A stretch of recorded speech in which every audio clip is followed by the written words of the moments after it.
Today I will take you to one of the best restaurants in Budapest, Hungary, located in the pulsating heart of the city, the famous Váci Street that is packed with big brand shops, restaurants and people from every part of the world.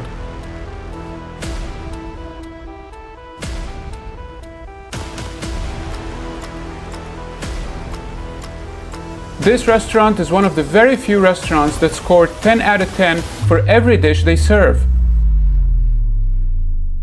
Goldilocks balanced hummus, perfectly grilled mtabbal, exceptionally authentic mhammara, and out of this world batata harra. Not only are the location and the food exceptional, but the atmosphere inside is warm and inviting, and the staff couldn't be any nicer, like, look at that smile. Today I will talk to one of the most important restaurant owners in Budapest, Ahmad Tabash, who built this place from scratch even though he isn't a chef. He was kind enough to give us a proper interview about the history of the place, so let's check it out. Hi, how are you doing? Very nice to meet you. Nice to meet you. Thank you for coming. No, thank you you were the nicest actually. We spoke with, so the plan, as I told you, we're filming with a lot of restaurants. Exactly. The oldest ones, the ones who've been in Budapest for the longest time. Yeah. And you were the first to respond. I don't know if it was you or one of your employees, but she was extremely polite, very responsive. I suppose is the nice lady, Aniko? The one that replied to you is Vanessa, I guess. I don't know, but that was my wife.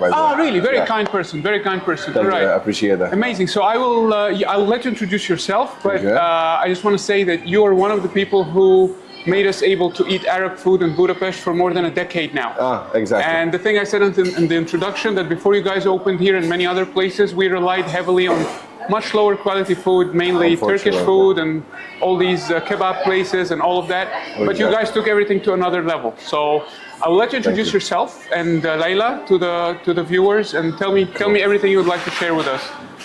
So as I started, I came to Hungary, married to a Hungarian wife, and I was working for multinationals like IBM, G, and then Cytec, for example. And while working in these companies, I just was wondering why don't we have like real Lebanese food? Because as you said, we were just depending on some normal quality food in a way or another. One of the reasons was just to have some good food. And the other reason, which is bigger, is to introduce locals about my culture. I believe that food and music is international language. Absolutely, yeah. And I'm really bad with music, let's put it this way. So I was thinking, because I already have experience with a restaurant, like hospitality back in Lebanon. I had a restaurant with my brothers, so it was a big restaurant in Lebanon, Beirut actually. Okay. And I was like, why don't I do like something just to introduce my culture through food? Because you know, our food is not about like 5-6 people will come and each one person will order something for himself or herself. Absolutely, yeah. So it's about sharing. Yes. So it's about like how to eat, how to share the food, how to cut the bread, how to make it as a pocket and just dip it, you know, and eat. So that was one of the reasons, and because, Lebanese food is well known internationally, especially in Western Europe, but Central Eastern Europe was still not there. So exactly, I was like, okay, let me introduce, because a lot of people tell them, where are you from? Oh, Lebanon. So you have camels, you have this. I was like, no, it's totally different. So nightlife is number one in the world. Absolutely, for Lebanon, for example, the food as well is very well known everywhere almost. So I was like, okay, let me do that. I have experience, passion is there, so, and I want to introduce my culture to other cultures as well, especially locals, so let me go for it. And that's how it started. This is the thing I was saying in the introduction, that one of the coolest thing about you and Leila is that you're not a chef per se, like you're not particularly a chef, but you dare to take such an experiment here in Hungary. What happened is that I'm not certified chef. Yes. But I love cooking. All right. And I used to, when I used to work for multinationals, I used to cook at home and take with me. Okay. And everybody didn't know, like, because like in the multinational, you go eat in the kitchen, for example, when you have lunchtime, lunch break, whatever. And when you're eating and you have your colleagues next to you, what are you eating? Oh, can I try this? Oh, can I try? Oh my God, that's so good. Oh my God, that's so good. Oh my God, that's so delicious. Oh, it's different. It's something new flavor. Where are you coming from? Or where did you get it from? Whatever. So I started introducing that to my colleagues. And one of my colleagues actually used to work for, she was in my team. And I brought her here as a manager as well. All right. Because later, after like introducing them to my food, and every week they start asking me, "What are you cooking this weekend? What are you going to bring on Monday?" You know. So I was like, "Okay, what do you feel like having?" So maybe rice and lentil, hummus, baba ganoush, whatever. So these small like types of food. And how did it start in Beirut? Like your relationship with cooking? How did it start? Or it's from my father, to be honest. But he had nothing to do with food, but he used to be a good cook as well. And my mom's food is, for me, like everyone's person, is number one food, you know? I mean, Lebanese people are an exception in the sense, like their expectations from food are very, very high. Exactly. They don't eat anything. They don't eat trash. And whenever you get exposed to better quality Lebanese food, your relationship with many other kitchens deteriorate. You know, because this is the point here, like some of the food, I don't want to talk about, don't want to call names now, but some of the food, you ask a local, how is it? You know, okay, let's be honest. Gyros. Yeah. They tell me, oh, fino is good, it's good. Okay. Yeah. For me, like, it was an insult when I went to ask for the shawarma, supposed to be shawarma. And then he put you some yogurt and wrapped it. I know what you mean. This Turkish style thing is totally different. Exactly, totally different than ours. And then they put you yogurt, you know? Yeah. And it happened to me the same when I asked for some falafel. They got 4 pieces, they put it on a plate in the microwave. Yeah. And put it out, and some yogurt, gave it another. Yeah, what are you doing? That's not falafel, you know? Falafel is supposed to be eaten fresh. Yes. So if it gets cold, then you warm it up. It's very hard to eat. Absolutely. So tell me about the first moments when you started, like, okay, now I'm going to open a restaurant. Yeah. I'm not a local. I'm not European. What was the challenge for you on the decisional part? Like taking the first step and making it a reality from just a thought to... That's crazy. So... listen, I love challenges. That's something built in me. So if you want to do something, you tell me, I challenge you and I will do it. I don't care about the consequence. I just have to do whatever I have to do if I was challenged with anything. But the idea of having a Lebanese restaurant has been there since I moved to Hungary. So, and before I worked in Syria and Jordan, for example, I went to Qatar, I went to Dubai, but here was different because I really could not find the Lebanese restaurant. And I said, okay, maybe I need some locals to help me with all the documentation and the process because, and I brought some people back then, and we're still friends, by the way, until now, so they moved to other businesses as well, but we're still friends and we still meet. So we met yesterday, one of the managers that used to work with us when we opened the first line. I knew it would be pretty challenging, but what drove me is, first of all, that I love challenges, and most important thing is the passion for this business. So I just wanted to do it. It was kind of my dream. So since I moved to Budapest, I was like, okay, I cannot find a good place. I want people to come and join and share and eat and you know. So the first Leila's took me 1 year minus 10 days to open. Oh wow! Yeah. All right. That's from like including scouting a location, hiring. Since I got the key of the location. All right. Since you got the key of yes. So that the year started. I got the key in February 1st, 2017. All right. I opened January 20th, 2018. All right. So it was crazy, damn, you know? Damn. But that place was a clinic, and I transformed it to a restaurant. So that's the first branch that, all right. And you rented that place or you bought that place? I rented that place. I rented that place. So because I didn't have the enough budget. Of course, it's insane. Like it's crazy. Yeah. So I opened the first one, and we were so skeptical about working or not because back then, actually, to be honest, unfortunately, like this country here, for example, this market is a price-driven country, a market in a way, like. In Dubai or in Lebanon, for example, people follow the taste, follow the quality. For example, this place is good. Go eat there, go eat there. Go eat there, go eat there. And people compete about the taste and the quality, for example. That's very correct. Here is about competition with the prices. All the price, The first thing, the customers, I'm not talking about locals, I'm talking about tourists as well that come here as well. The first thing they do is they check the prices, and if they come from Middle Eastern countries, something, they have one of these 3-4 people of the family is having the calculator and trying to see how much is in euro or whatever. You see crazy stuff, I'm sure. It's crazy. It's crazy. So it's still very challenging to introduce something new because we have so many problems, which we will discuss it later. But in a way, you have to understand that you want to keep it authentic. at the same time you want people to try as well. Of So course. this is the big challenge in such a business.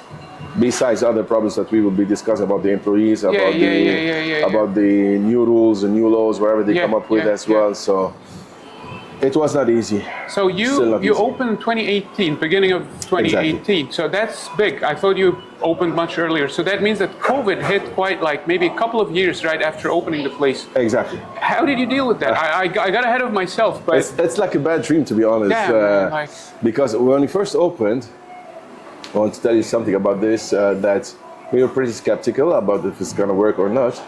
But and a lot of people who I knew and used to come to me and see when I was trying to fix on it, and they were gambling that that this business will not be successful. Yeah. They were just talking behind my back that because 1,200 back then it was 1,200 foreign, 1,400 for a hummus plate. Yes, know? It was. Who's gonna eat the hummus for? Who's gonna spend that kind of money? Who's gonna pay for that? Absolutely right. And baba ganoush and the meat and whatever the meat plate was 2,900 for. And it's a place where to sit. Like it's not like you're gonna grab something and leave. So the bill might pile up by the time you're done with the dessert and everything. Yeah. Exactly. So after 1 month of opening, and we had so many issues when we first opened as well, and. We paid a lot of money to fix our mistakes. In a way, for example, after I opened in 1 week, for example, I went on a Sunday. I saw that the system was down, the electricity was down, all the employees were panicking, the service staff, the kitchen, everybody was panicking. There was and we have a lot of orders. We don't know which one to which table. So that day, everybody ate for free. So when you opened in a clinic, you must have had changed the setup of the place. You had to put like ventilation systems. Everything. That's why it took me that much. Because, for example, to do all the ventilation system, it should go up to the last floor. Of course. And the whole building has to agree with it. Exactly. So back then, for example, when we brought like an official company that knows how to do that, they were just drilling on the first floor and they fell on the ground floor. Oh my the second floor, because it's an old building there, the building back then was like a huge wooden beam, 1 meter by 60 thickness and like a 15-20 meter. It's a beam there, a wooden beam, and then they built on it. And the second floor, when they just drilling, and they hit the beam as well while they were drilling. God. And that beam was rotten because there was a leakage. It's usually the case. It was, some water was leaking on that beam and it was rotten, so we had to stop because otherwise the whole building will fall. Oh my God. So we had to stop and bring like an official company that is certified by the government in order to do this. So it took us a lot of time to How did this pressure affect your personal life?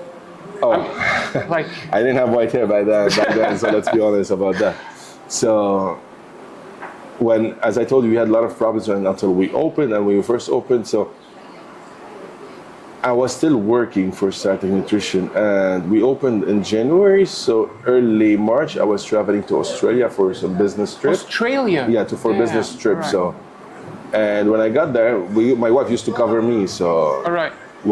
So she wrote to me like, apparently we had someone famous. So when I was on my way, we had a famous chef and Hungarian chef. She's a lady. It's called Mountain Zsófia. Oh, she's famous. Yeah, she's pretty famous. She went there. Nobody knew her. She said she ate. She enjoyed the food, and she ordered the dessert, which my wife used to make at home, by the way, and send it to the restaurant.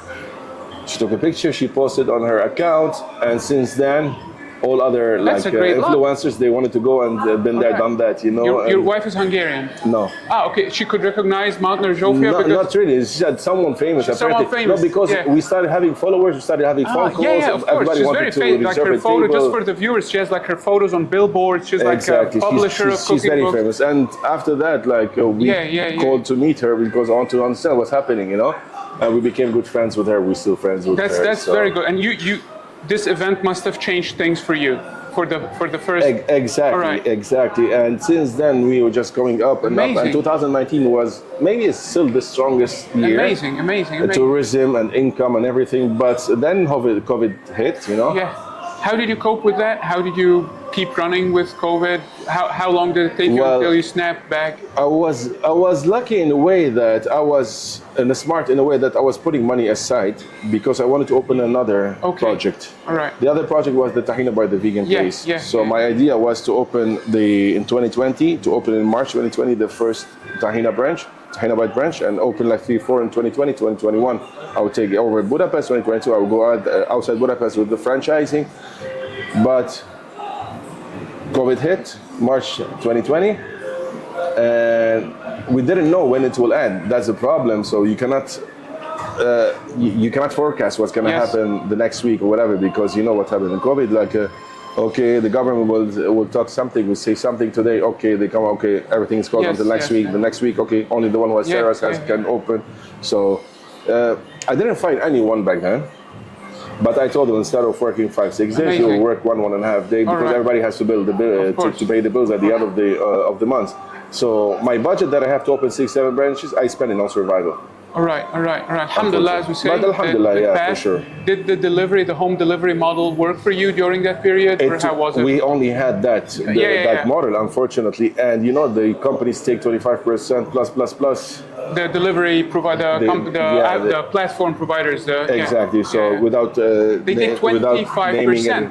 Plus the paper. Actually, my wife was telling me that, and I said, "No way!" Like plus VAT and she was telling me that actually the other day, and I was like, "Oh, impossible!" But yeah. Yeah. So they charge you 25%, the base. Then if someone pays by card, for example, another 1.4%. Okay. If someone pays by SIP card, it's 3.4%. Damn. Plus. And you have to order paper bags from them as well. All right. You have to pay that. They have the iPad, for example. You either buy it or you pay on a monthly installment, a weekly installment, for sure, the iPad that you get from them. So, so it's plus, you talk about 40-45% from your total income is going to them. Damn. Besides your income, the total income, besides what you are spending, for example, if you sell 100,000 foreign worth of online orders, okay? From the 100,000 forints, let's say they take the base 25% plus VAT, so we talk about 38.5%. Let's say 38% from the 100,000, and they transfer you the rest, which is 62,000. Okay. So they take 38,000 and they from the 100,000, and they transfer you 62,000. All right. From the 62,000, you have to pay VAT 27% of the 100,000 because not of the 60. No, because you already sold for 100,000 and they take their service. Damn, man, that's so they roughly keep you with like 40,000 or something. From 40,000, you have to pay all of your costs, plus the packaging material that went up as well, because you have to wrap everything. So in boxes, take away boxes and all this, you have to put them. So it was kind of dying slowly. And this is why after COVID was over, I had to find a bigger place, because that place, Leila, was... It's the one we're in now. This is the one. This one, yeah. So I had two options. I either like to do something to fit in that old place, because after COVID, everything went up. The energy prices went up, the ingredient, everything. You know, when the energy prices go up, everything goes up. Even employment, I guess, because not a lot of people went back to the industry. So to find someone in Hungary who's willing to work in the... Very hard. We will talk about this. This is totally different as well. And this is another issue as well. So after COVID, energy prices went up, and especially with the war that started between Russia and Ukraine as well. Energy prices jumped up 700 times more, like 7 times more, 700% more. And we had to go up with that. I was like, okay, in that small place that I was in Leila's before, I cannot handle it anymore, because it's not feasible enough to cover my costs, for example. Because it was a very small place, and we had the 2-hour reservation process in a way that customer cannot stay for more than 2 hours, because we had to do some turnover. We still had kind of like a big turnover there, but it was too small because everything went up on me. Exactly. Even the wages as well. I couldn't find people, as you said, many people left the industry, went to work in different other industries. Countries or other industries. Exactly. Yeah. Actually, you're saying very, very useful things for anyone who's interested in this kind of line of work or industry.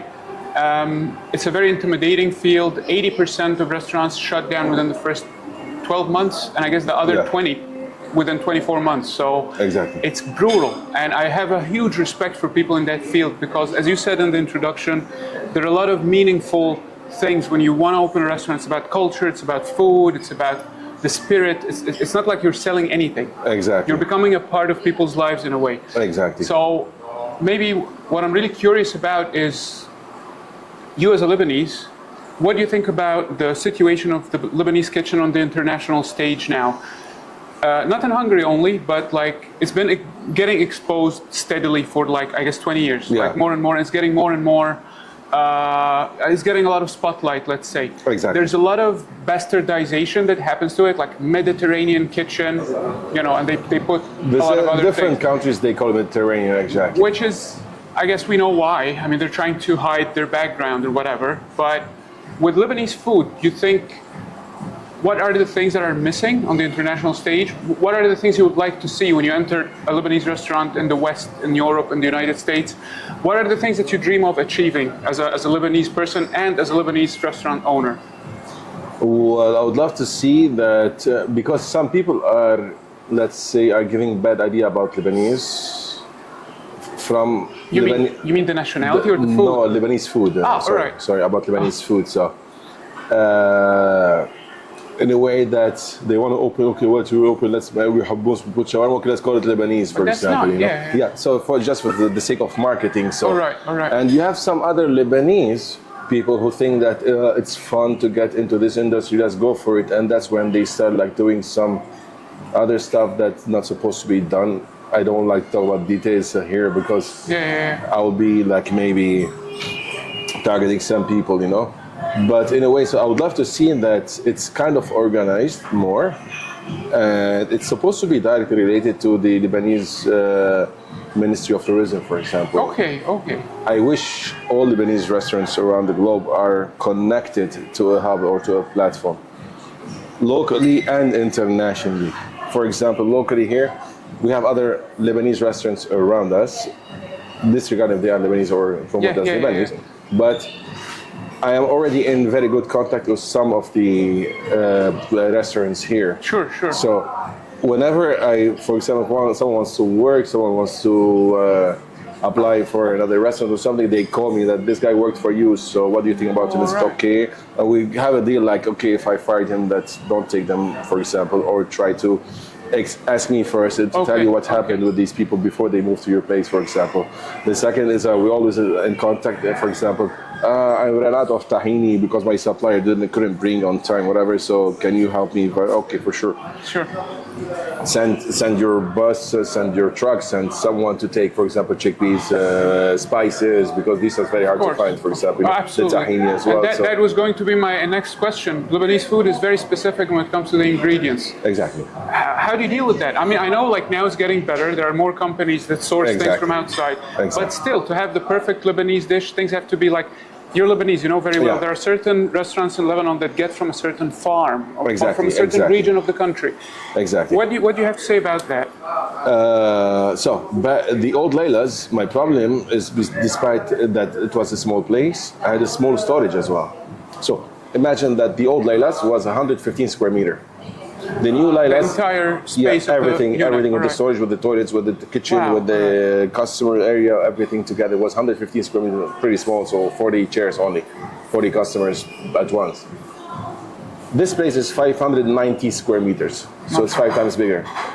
So my storage was there, which is underground, is 233 square meter, which is twice the old Leila's. As the old place, only storage. all in all, yes. Yeah, only the storage here.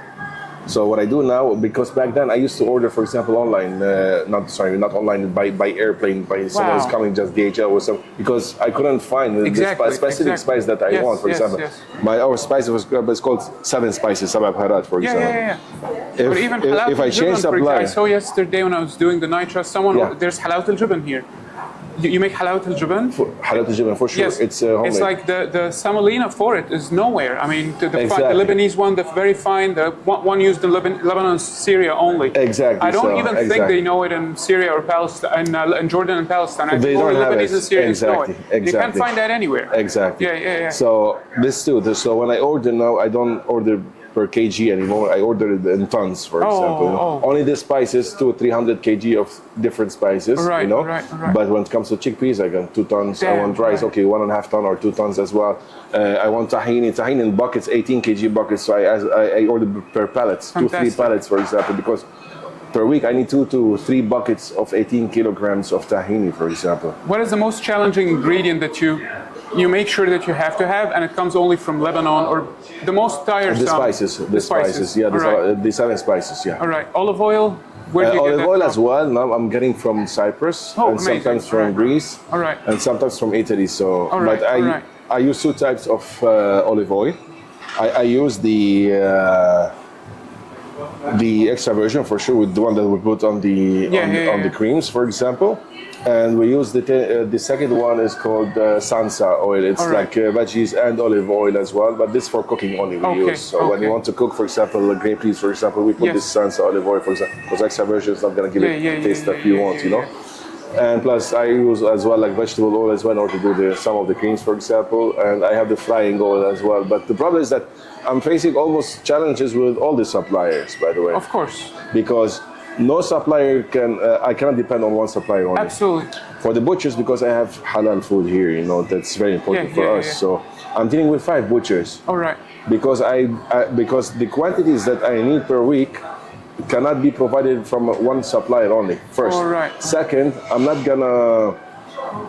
How do I want to say it? And I'll say it in a nice way. So I'm not gonna give my throat to one person only, because I can't depend on one person only, you know. Because if anything happens to that butcher, for example, it closes or whatever, something happens, then what am I supposed to? I'm left Absolutely. with And how no do you meat. manage? Who helps you with putting all like the managerial topics? Who helps you? Who's the closest person? I am the big one decision maker here.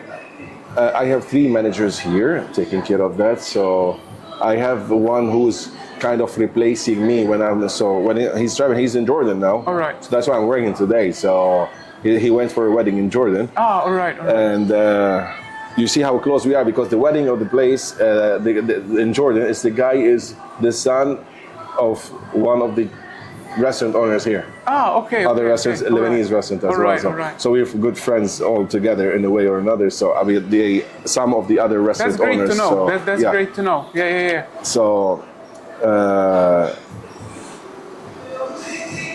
this guy who's replacing me, for example, I have 2 managers other than him as well. So he's the one who's replacing me, and he's also manager here. I have 2 Hungarian ladies here as well. They're taking care, because we also need them for any process, and whoever come from the authorities. I have some Hungarians to talk to them. Of course, and that's a very challenging part. Yeah.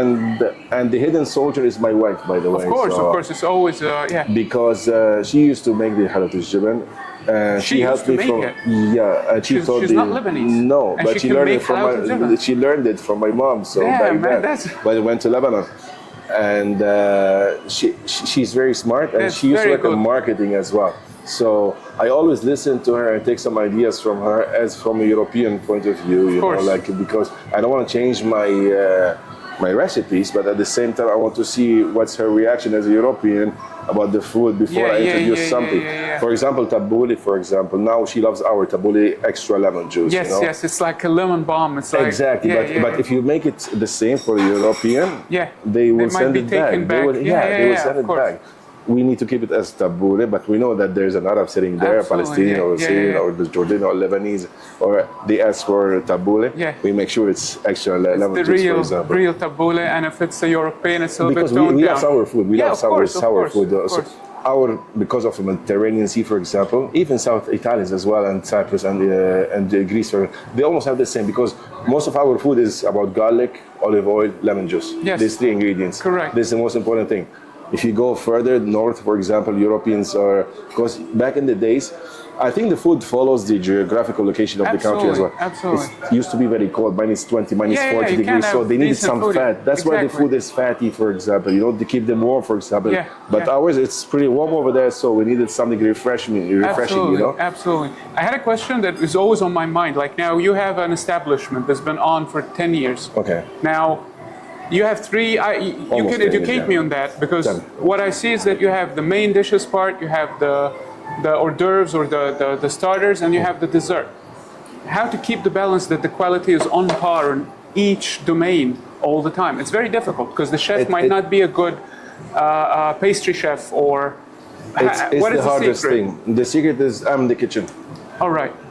I'm in the kitchen. I'm always here. If not me, Ziad is here. All right. We make sure, like, from the ingredients point of view, the storage, we're all having all the, so some ingredients we buy every 3-4 months, some ingredients every month, other ingredients every second week. All right. I think some ingredients daily. Okay. You know, vegetables, for example, 3 times a week. So we bring meat 3 to 4 times a week, for example. You know, but we have people who are ready to. We don't buy minced meat. We don't buy, so we buy in full without bones because I don't want to make the extra like trash here, for example, with the bones. So we ask the meat, 1 piece, for example, 3-4 pieces of it's a full lamb, for example. We do it. We don't buy minced meat here because to keep the quality, and we don't know because if you order from a butcher minced meat, you never know what's in it. So that's why we have people here specialized that to cut, to clean, to make proper like food, for example. Because do you think that there are other places that you look up to in Europe that you wish to see that the Lebanese restaurant scene in Hungary, which is growing exponentially, you see it as a target? You want to have a scene similar to, let's say, the one in France or England? Listen, or no, the most advanced Lebanese restauration industry is France, in Europe. That's true. In Europe, that's France. very true. Because there's a lot of Lebanese. There's around 400,000 Lebanese, and it went back through generations as well that they are there, you know. But if I want to give an example, I wouldn't give. Although there are very good Lebanese restaurants there. I know Al Dar, for example. Whenever I'm in Paris, I go there. Noor is okay, Noor restaurant, but upper level, you talk about Al Dar. If you go, for example, La Bedouine in Cannes, for example, whenever I'm in Côte d'Azur, I have to go to Cannes, for example, and make sure to eat in La Bedouine. These are important recommendations, so that will be highlighted in the bottom of the video. I hope that they still survive because since COVID, I didn't. It was prior to COVID. It was a wrecking ball. Exactly. But I would love to see, for example, the industry of the Lebanese restaurant, Lebanese industry in Dubai to be done here. But at the same time, in Dubai, people are following the quality as well. So I don't think they will succeed a lot whenever they come here, for example, I know because it's different. And it's in Dubai, for example, there's a lot of advantages there that we don't find here. For example, no tax. All right. Very minimal tax. I was in Dubai in February actually, and went to one of the very famous Lebanese restaurants there. I always go there because I know the owners, I talk to them, and some of them I know the managers as well. One of the things, for example, the hummus plate is almost the same price as there. Maybe rent-wise, there's it's higher. Bit higher than. Not much higher, a bit higher. No. When you talk about this location, for example, this is a premium location here. I'm paying almost as in Dubai, for example. That's one of them, like the best locations you can get in town. Like, if not the best. It's a premium location. Let's put it this way. But over there, they don't have taxes. The salaries for the employees, we're the same. Here is higher. Damn. All right. Who would have thought? I don't know about that, so that's quite educating. Here, the salaries are higher than in Dubai. All right. Talk about waiters, and I'm not talking about like executive chef, for example, or manager, for example. I'm talking about the waiters, the kitchen helpers, for example. With one salary of here, I can put at least 2 from Dubai, for example. That's why you see a lot of waiters, and when we go to any restaurant in Dubai, you have a lot of waiters there. It's cheap for them. And the hiring is, I suppose, easier there. That's the other issue. So when I was there, was a couple of chefs as well that were from here as well. They have the restaurant owners as well. And they met one of the managers asking, like, how could you go up by bringing... So I was like, don't you have any challenge, like, with bringing some new employees or... What are you talking about?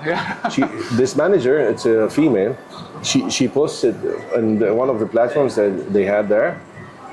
She wanted chef and waiters. She got 400 CVs for chefs and 1,000 for the waiters. Dear God. Everybody wants to work there. That's true. And you know, when everybody wants to work, they even work hard to prove themselves because otherwise they are easily replaceable.